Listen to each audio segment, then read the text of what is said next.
Иң матур тел. Укый шигыренең авторы Сиринә Гатиятова.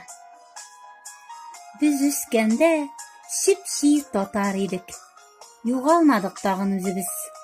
Урысчасын ипи тозлык кына пупалаган буын идек без.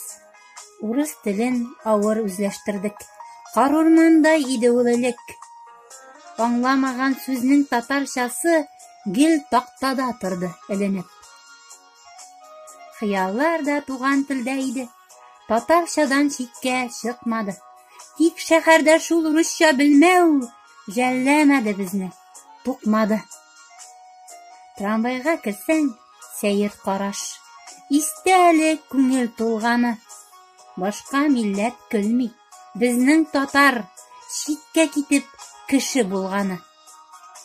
Сынау биргән чаҡта, билет алғаш, тәржемәсен уйлап тилмердек.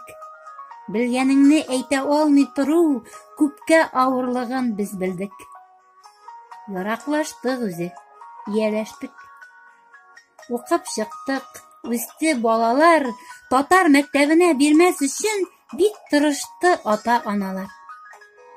Урысча бел, ҡая төртөлсәң дә, шул тел кирәк, ансыз бик ҡыйын. Татарчасын син беләсең инде, әрәм була балам уҡыуың. Менә җитте ваҡыт, безнең буын оноҡларын инде үҫтерә. Һәр сорауға жауап эҙләгәндә тормошоннан мисал китерә. Үҙ телебеҙ кирәк, бездән башҡа ялғышларны кемдәр төҙәтер? Телен белмәй үскән оноҡларны кем генә соң ҡабат өйрәтер? Татар теле бит ул, әнкәм теле, алыштырмый аны бер ниҙә. Дөрөҫ йәшәдек тип уйлайым, ризасызлыҡ әле күңелдә.